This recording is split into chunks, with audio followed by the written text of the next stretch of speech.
I've had a lot of shoveling. Oh yeah. Oh yeah. I've had plenty as well. No, I may need to borrow a shovel from someone to get my car out. not my favorite shovel. Are we set, Debbie, or is it still doing?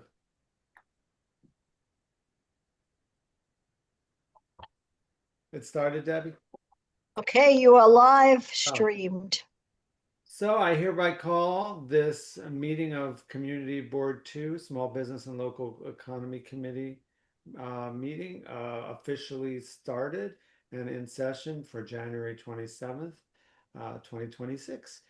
Today we only have two things on the agenda. One is to talk about a idea for a workshop or planning session for registering as a MWBE Minority Women Business Enterprise for community business owners. And then the other item is to just kind of introduce the idea more officially to the committee about the idea of a um, uh, incubator or accelerator for retail businesses in the district. Um, so the first thing is the small business, well, MWBE business, I should say, enterprise.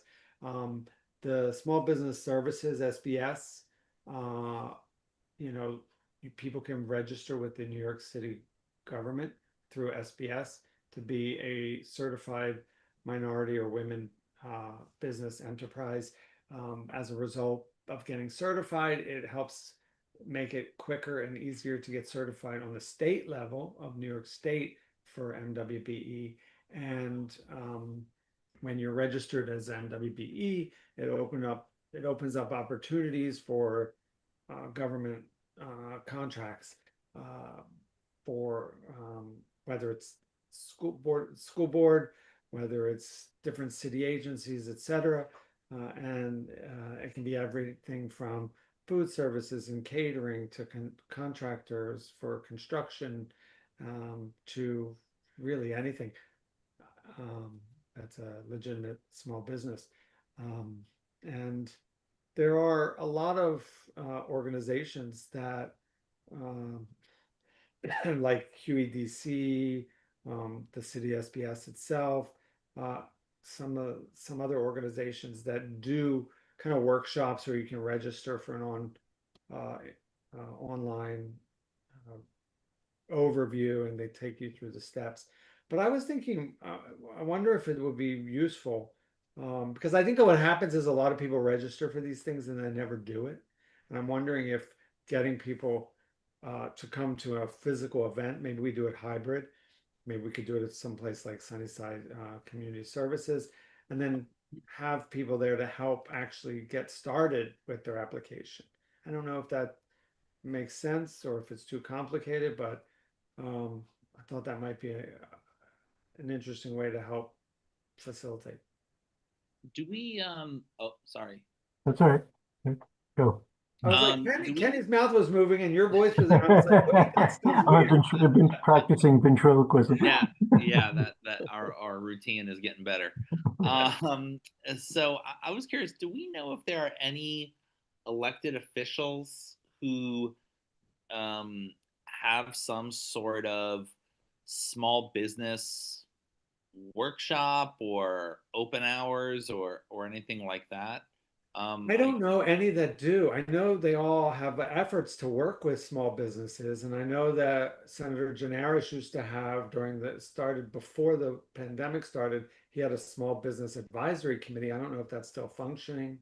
Yeah, no, because I'm thinking of like I know I know a lot of what Assemblymember Raga does because I'm in his district, and he has like some housing services, some tax legal stuff, and it's like open hours, sign up, register, and Mm. so that could be something to float to either the council member or the assembly member or whoever, Yeah. because they can get the space, they can connect with the local not for profit that specializes in this, and they can get the word out kind of way more effectively than our valiant efforts. Anyway, that's my 2 Point cents. taken. Not to punt it, but yeah.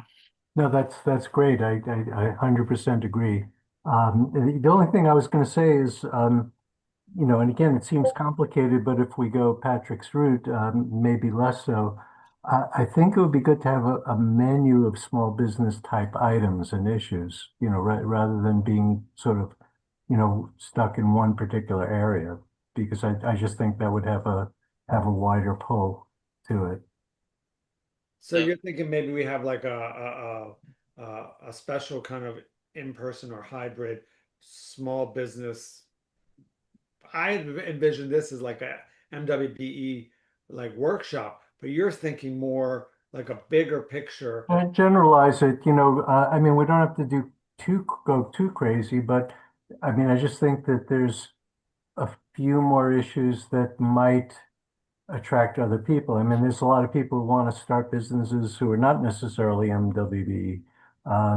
Yeah. And there's various kinds of funding out there. There's various kinds of assistance out there. And again, you don't want it to be too expensive, but on the other hand, if it's too narrow, we might not get as much interest. You just literally typed the words I was about to say, Patrick. Like I a just small got it. business I just fair. got it. I'm coming Exactly. fresh off work. Like I love it. hiring. I love it. A small business fair. And whether maybe we can see if we can have it, we co-sponsor it, maybe we lead it, but we ask the electeds, the bids, the Sunnyside Community Services, Woodside on the Move, because they have a small business initiative too, and kind of get everybody together. And maybe then we have like QEDC there because they have all kinds of programs that they do. And they actually have like a tech startup thing, and they have the food service thing, and they have another one. I forgot, I saw the other day that they were kind of helping people who want to start new businesses, and they get $100 stipend if they take a course. It lasts for 3 months, but it'd probably be late for that now. But if we could do this like in the spring, like in March or April, I think that's a really good idea. Probably April. Yeah. Yeah. The weather's better, and I just the way the year's going, March is already here. You probably want to do it after the 15th. Yeah. Yeah. No, this is a really good idea. So we should see about how we can organize it. Maybe we can talk to Judy and Lisa Deller from Sunnyside Community Services. Maybe they could host the space, and then make a short list of all the different we could have small business services, SPS there. They have their FAST group. I mean, a lot of groups lean on them a lot, but Culture Lab is always open to all kinds of. Oh, that's a good idea too. Yeah. Yeah. Oh, this is a great idea. So a small business fair. I still think because it's so unique, the MWBE, maybe that's something that we have there, but maybe the MWBE thing we could do just online and there's a gentleman from Small Business Services that I was corresponding with. He's the executive director and outreach for their MWBE recruitment. And I know our council person was very emphatic about MWBE issues. There was a meeting because she went with her contracts group where she said that there's not enough recruitment and engagement with small businesses. The percent of people that are registered is woefully low. And it sounded like she was also saying, there's maybe the numbers are higher for the women businesses, but not for the minority and people of color. And she said, if we just have a lot of, a lot of contractors' wives. Yeah. Owning the business. Yeah. So it's You said it. I'll say it. I'll put it on record. MWBE and more. Yeah. And more, right? Yeah. Yeah, but we could even do the MWBE sooner. Like it's the kind of thing, maybe we'll do for like we could do like for February or March, one of our meetings like at this time, or and then like have a presentation and invite people to learn about it. But then we have, yeah. The other thing I wanted to mention since we're talking about it, we don't have a database, or I know Kenny, you with the Arts and Cultural Committee, there was a database created for like all the different arts groups and organizations that you could engage with. I feel like we should have a database that we can reach out to. So when we're having events or if we want to get the word out and communicate, people shouldn't have to rely on just one of the bids to connect with them or one organization or another. What do you think about that? It's just from experience, it's just tough because we don't have the capacity for continual updating. Um, and the thing is, I think the partnership is not a bad idea, using the bids and the partnership and Sunnyside Chimes and all of that. And, they put actual resources into maintaining those databases. And I don't see the downside of it in particularly. It's just we don't have any way to communicate directly if we wanted to, right? Yeah, yeah, that's true. I mean, I don't know what the CB2 database, I guess, is just individuals, right? I don't know. It could be businesses too. I'm sure they have businesses as well, but Yeah, But because they it's might all not be kinds of, identified as businesses. well, there's all kinds of situations where they have to kind of notify businesses of specific things. that's right. There. With the what do we have anything like where people well like the newsletter when people sign up for the newsletter, Patrick, I can't remember when it was set up with SendGrid or whoever we have. We've recently reset it up with a new Oh, service provider. So yeah, when ask your question. Sorry. well the only question I had was when people sign up, do they have any interest categories that they can pick or like pick a committee they're interested in?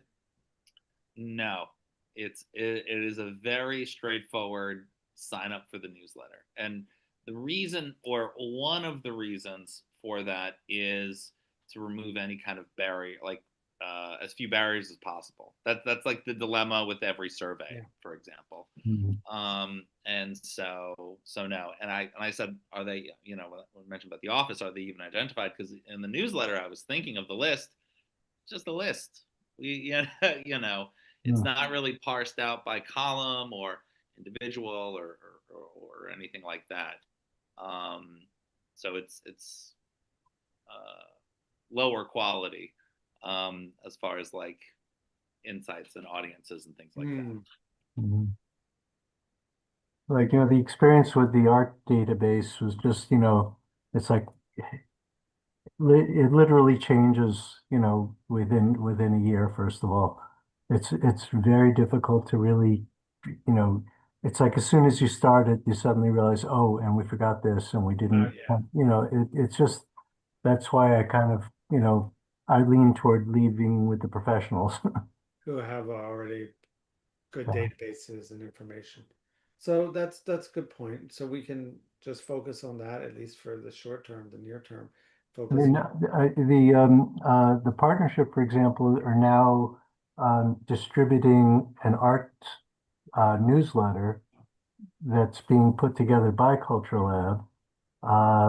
And, maybe it's just worth kind of brainstorming with them and talking about, that we're interested specifically in reaching out to small businesses. And in fact, the partnership is, I refer to the partnership only because, they're more nearby to me, but it could be they could be Woodside on the Move. It could be, they have programs that they might need, um, kind of a motivation to compile uh, groups and presentations in a pair of sorts. I guess what I'm saying is just, you use these groups that are already doing the work, but we're kind of enhancing it by saying, hey, I know yeah. you're doing this stuff all the time, but we have a very specific focus on small business, and we'd like to do this particular, yeah. So maybe we could like come up with a list like immediately from what you're saying there. I'm thinking Long Island City Partnership, Sunnyside Shines, Woodside on the Move, Sunnyside Community Services, QEDC, although they're all of Queens. Yeah, but Focus. yeah, Yeah. There Send is that. somebody. QEDC, send someone over. Send someone over. Yeah, they could Right. send Ben over. Yeah. He lives in the neighborhood. Yeah. And LaGuardia Community College has that mm, right, group. I forgot what it is. It's like a small business yeah. incubator or something. I don't know what it is. Not an incubator, but it's some kind of, consultation service or such. Yeah. Um, Yeah, and then the question is, what's the hook to kind of draw them all in at once, and just say, well, we're thinking of doing this fair thing, and that's right. yeah, And then of course the electeds, because they probably have lists for businesses and they might be able to bring people in, share the word out. And also a lot of those people we just pointed out might want to be at the fair and table. Right. Exactly. right, Okay, it's about just like putting feelers out, seeing who takes it, and even to Kenny's point about things kind of being beyond our capacity, Yeah. just taking it and running with it. 2 or 3 partners say, you know what, that's not too bad. Well, how do we and then slap our logo on it? mhm, That's You know? right.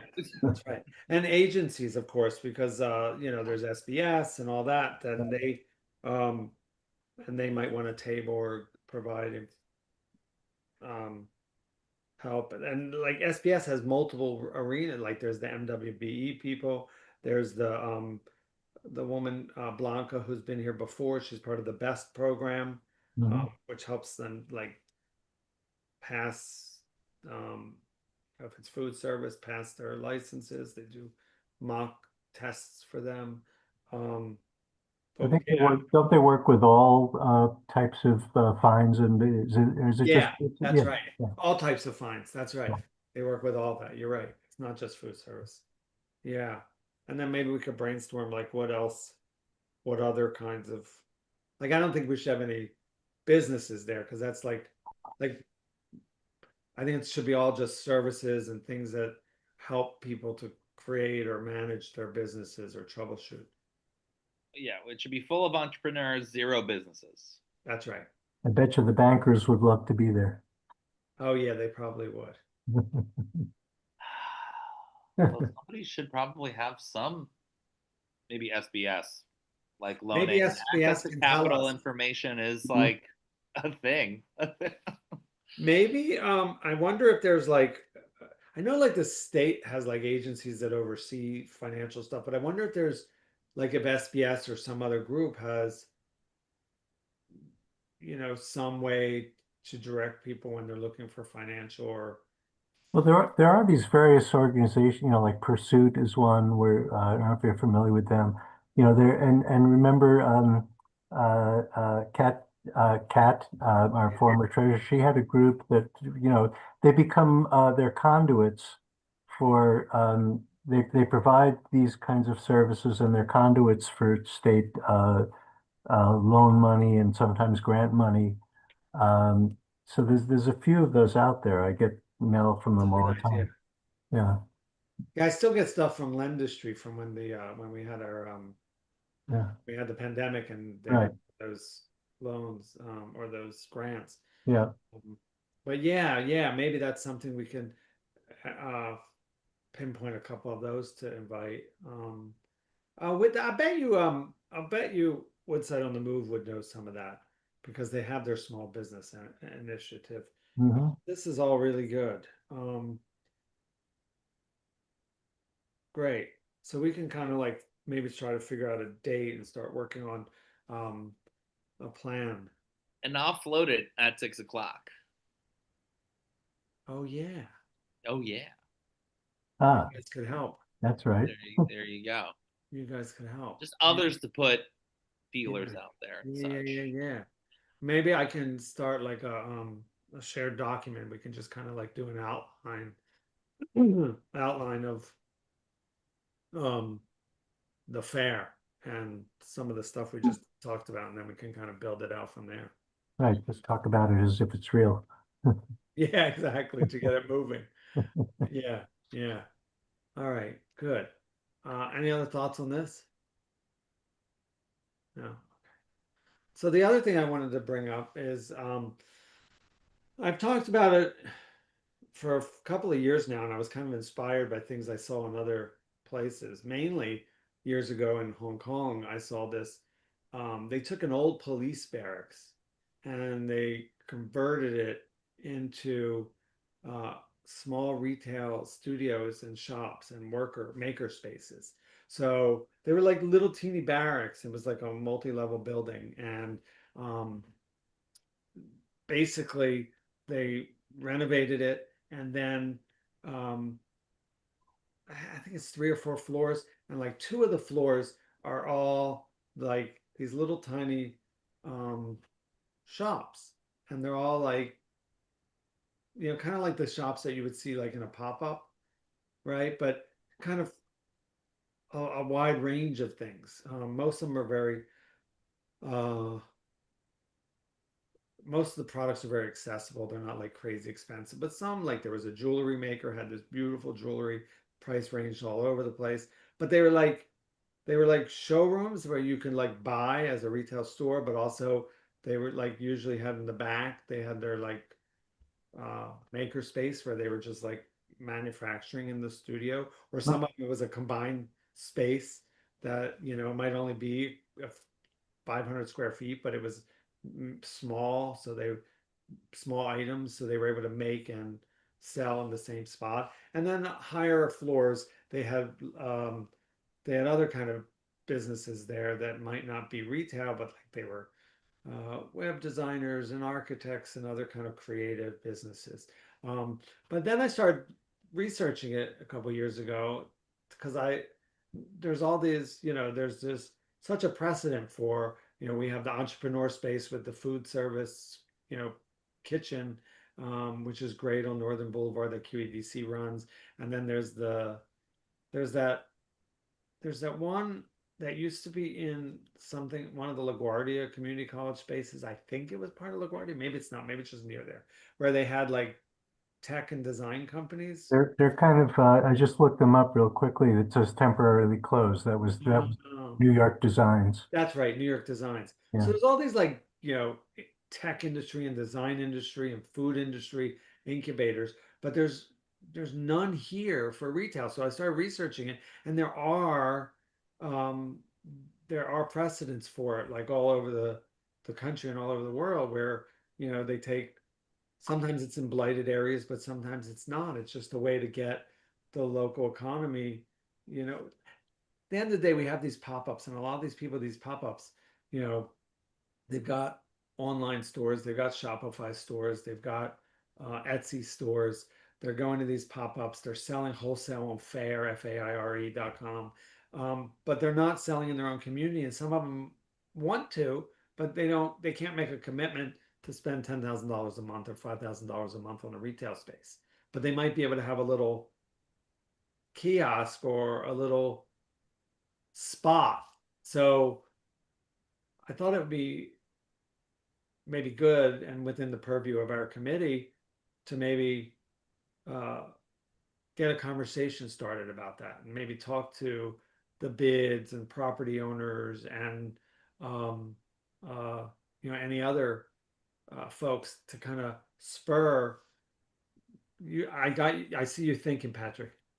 Yeah, I have a few ideas, but and I'm thinking of like the Japanese market and Industry City. Oh yeah. I know I went to Atlanta this summer, and they had a whole kind of like their own version of Industry City with all little retailer, local shops, and they basically converted an old factory. Um, but I recognize. So one, I work in retail, like digital retail, so I know the state of retail Yeah. overall. And then I recognized I am a guest to this committee, so I don't Oh, want to be too much of a down. I understand, but like, where's the space?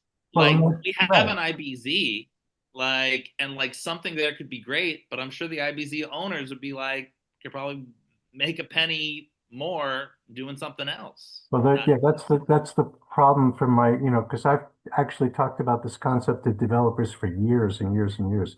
And even food, which you would think, if you like the Essex market has not been super successful. I mean, it's a wonderful place, but what happens is you'll find that these places will open with the best intentions, and eventually it will like be several empty shops, and then someone comes along and creates a much larger space out of it. And then after a while, like Chelsea Market, you have like, three businesses, three large business. And that happened over at Falchi Building. Same thing. I mean, so What's happening at Fauci now? I haven't been there a long time. there's like there's like a juice place there. There's a donut place. There's like about 4 or 5 places. They're mostly in the front of the space, and it's nice. But I think from an owner's point of view, it's very difficult to manage to have a lot of tenants. The way you need sort of an entrepreneur interested in that concept as a whole, who would take on the responsibility and oversee the nuts and bolts of it. Or some kind of not-for-profit that runs it, right? Yeah, if that existed, yeah. Yeah. and also like Essex Market. Well, I guess not Essex Market, but like Industry City, like location is like out of the way and inconvenient. We don't Yeah, have that luxury. We are very, and then, well, in Industry City, those are some pretty big spaces. Yeah, they're yes, really that good. as well. Yeah. But what if it was on a much smaller scale and just like imagine like a pop-up, but an indoor pop-up on a more regular basis. Mhm. And then people don't have to, rent for a year. They could rent week to week, month to month. They could have little spaces. Right, it would I be don't cool if the spaces were all kind of pop-up ready, you know. Yeah, Yeah. yeah. Yeah, I'm thinking of the supply and the location, not the demand for a pop up. See my Yeah. Mm. not to be a downer. So No, it's important to think it out because it also would be it would be interesting and it would be a draw for the community for people that there's all this creative stuff happening creative. Right. Isn't there one in Greenpoint? you know what? It used to be. You're thinking because I pulled it up. It was by like on the west side by the park. Are you talking about the large building that was sort of an industrial, No, I was thinking the one that was near the pencil factory. yes, right by Pencil Okay. Factory. It's called the Brooklyn Expo Center. Yes, that Oh, place. oh. Yes. And I don't know how successful it has been. But I think it's still kind of open. But I can't remember what it was before it was kind of converted. And yeah, I don't know. It's interesting. Go ahead, Kenny. I was going to say the little around what I forget what they're calling it now. I call it the Glacial Rock. You've got a few little businesses that have clustered around there. Um, but I don't know what it takes to, these things sort of tend to do better when they form naturally. It's funny. I see like when I did my research recently, I noticed there were a lot of places that were in like smaller second tier cities, third tier cities. And I wonder if it's just not as feasible here because the real estate's so expensive. Um, because in these smaller places, maybe it's something easier to organize with property owners and the local governments and things like that. But I don't know. But I think it would be great and people would appreciate it and it would encourage small businesses.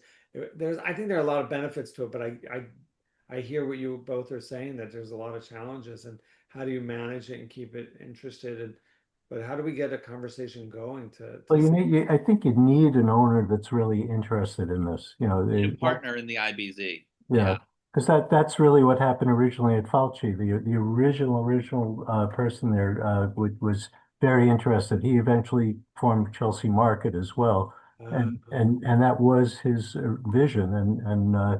And he worked his ass off trying to do it. And he would actually go out and try to actually bring in businesses and you know, he's very active in it because it was just something he was passionate about. And I think that's kind of, I that's, need that. you know, that would help for sure. I don't know who that person would be, you know. Yeah, if you like find someone at the Blissville lumber yard who's ready to change direction. Yeah. Oh yeah, yeah. Well, I think we could get Dirk. He's always very passionate about things with Sunnyside Shines, but I think he's got his hands full with that. Unless Yeah, I mean, Sunnyside Shines did it. asking around for like potential interest and leads is This is where we can. always a good idea periodically. Yeah, and actually even maybe even going to some of the large property owners for advice, not asking them, Yeah, we want to do this, can we do this, but saying, if you were going to go about this, how would you do it? yeah. That's a really good idea. Oh, maybe we could ask those new folks, the Jasper company that wants to take over. What they want to build a new residential at JW, the old JW, Jehovah's Witnesses. Oh, those folks. Oh, And yes. maybe they would give us input, like what, like asking them like the question you just said, Kenny. Mhm. How to do it or how not to do it. Right. Right, right. I mean, because, you know, it's like asking advice is, you know, you're not getting something from them. You're just asking for their Yeah. expertise. Yeah. Yeah, that would make sense to kind of explore that. And again, like obviously it's outside the purview of our committee to do this kind of thing, but if we can get a conversation started and see if there's a way to have add to the community and to encourage small businesses to build the local economy, small businesses in other ways than, we don't, it's like Jane Jacobs, and the, people make the city and walking around. And if we buy everything online and buy it all in another community and we can't walk down the street and see a little shop and get the thing we need, it's it takes away the what's good about a city and the humanity of it. So definitely would help with the local economy, I think. And yeah, Yeah. maybe this is something we should keep having a conversation about. Yeah, and definitely I think Evelyn would have a lot of insight Yeah, because I know when Sunnyside Shines has like some cultural event under the trains, they do. they have plenty of vendors, and Yeah. a lot of that is local or local enough sources. So Yeah, when they did the holiday market, there were a lot of local people there. And I remember when they did the holiday markets and the summer markets back in like before the pandemic, right before the pandemic, they were totally different businesses. And some of them continued, but some of them now there's a whole bunch of new ones. And They it, had a market of sorts where Cultural Lab is now. What was his name? I can't remember his first name. Schneps, who's part of the media company. oh, They had, you know, and that had lots of vendors. I don't, and that kind of went on for like, you know, 3, 4 years, and it seemed to be pretty popular. that's good that that's it was that the not the smorgasbord thing, right? That the Brooklyn Yeah, smorgasbord. that's in Brooklyn. No, I can't. I'm trying to remember what they called it. But in any case, yeah, It was outdoor, right? it was outdoor. Yeah, Yeah. yeah, Well, I remember. they did it actually indoor, a couple of times during December. Yeah, so there's that. I think I mean, there's one indoor downtown near Chinatown, Soho area. There's the one in Brooklyn we just talked about. I think there's like in Greenpoint. I feel like there's these smaller ones than the Industry City ones. There's, but I, and well, the Astoria has their Astoria Craft Market. Oh yeah. Yeah, they have the Astoria Craft Market. That's regular or I occasional? don't know if no, I think they have regular pop-ups, but I don't know if it's in like I don't think they own their own space or anything like that. Hmm. But I think the fact that all these tend to be these all do well, the Astoria Market, these other pop-ups in our district, I think that it bodes well for the idea of having something that's more consistent and more regular. I think especially Sunnyside, and Woodside, as opposed to like Long Island City waterfront where everyone's living in the towers. That's right. You know? Yeah. Yeah. No, Yeah, I was gonna say Sunnyside's built for it. But yeah, LIC is hip enough for it. yeah. I don't know about that. I don't know. I've started to notice a lot of uh street art stickers in my neighborhood in Sunnyside, South Sunnyside.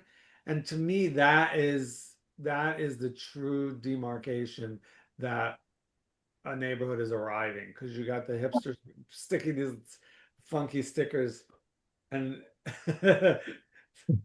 you don't see them everywhere. You see them everywhere kind of, but you see them in We areas. have different stickers in Woodside, I can assure you. Yeah, and I'm like, whoa, they're really happening because you'd see them, you'd see them in Long Island City, you'd see them in Williamsburg, you'd see them in Greenpoint, see them downtown, but you didn't really see them here. So Don't see them on Park Avenue. no, you do not. And if they do, they're taken off immediately. All right, any old business from previous discussions? It's been a while since we met. Yeah.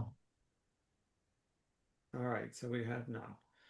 All right, so I'll start a group, like a group document that we can kind of start outlining and hashing out the details for some kind of small business fair, and then we can kind of Fair enough. bring in people. It's just putting out feelers, seeing who bites. It's Yeah. not a bad idea. Just we can't do it alone. No, yeah, the fair definitely, small business fair, I think is doable for April and When is that LIC Springs? That's in May usually, right? Ooh, I actually believe it's in June. is it? June? I think it was May last year, if I remember. Maybe June late 1st. May. Oh, really? Okay. Last year was June 1st. Oh, right. I'm just sort of thinking of not conflicting with that. Oh, that makes sense. Yeah. Do they have one for this year? And do they do something similar in Sunnyside or no? Or I don't think not we do really? anything.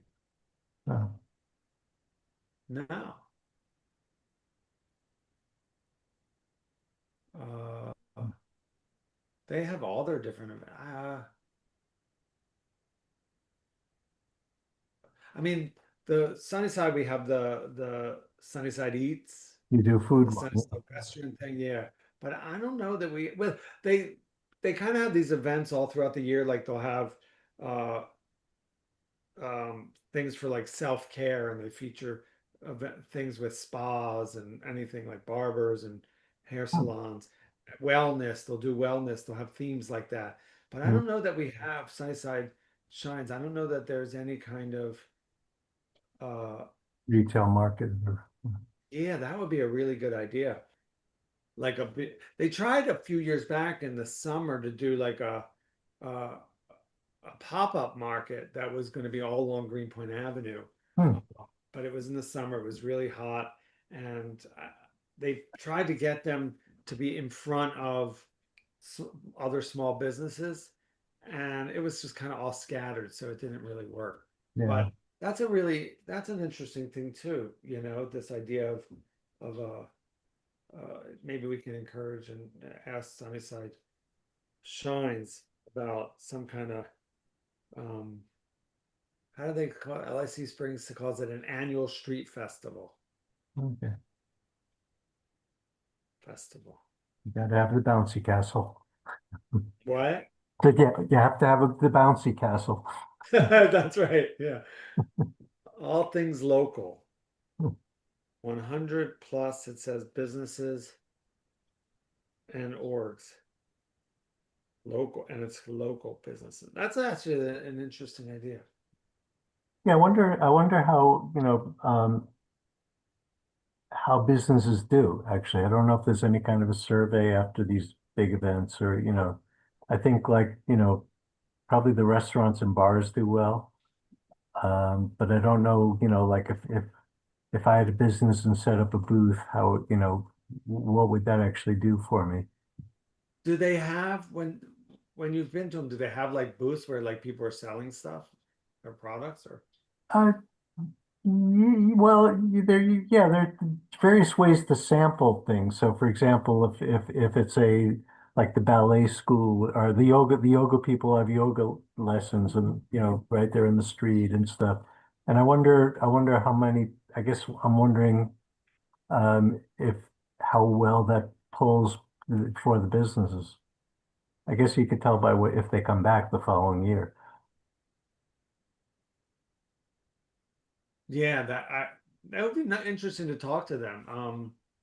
Sometimes they come here. Maybe we can reach out to them and ask them pick their brain. But it would be good to see, or also in Woodside too, because maybe a Sunnyside Woodside combination. I But mean, yeah, it's a great form of advertising, I think is the main, I'm not sure you sell so much as you advertise. Yeah. yeah, because especially like businesses that aren't retail, and like you said, a ballet school.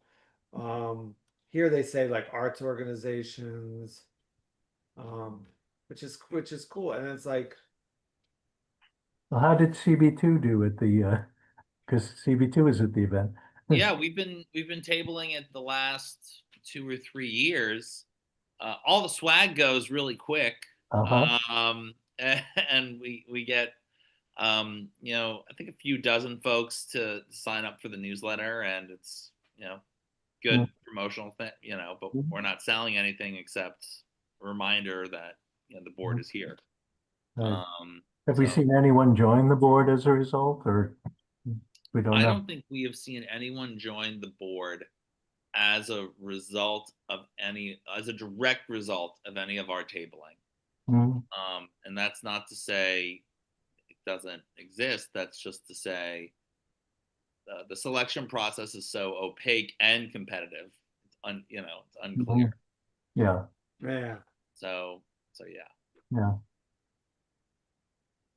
I will say I spoke to somebody that lives a block away from me at the Sunnyside Shines pop up at the holiday market. Young person, and we got talking, and anyway, he wound up. I told him about the community board. He said he knew about it. Um, anyway, he decided. I think he said he was going to apply now, or he did apply. So I think a lot of it is just when people just talk about it, right? It's maybe Mm, happens more than.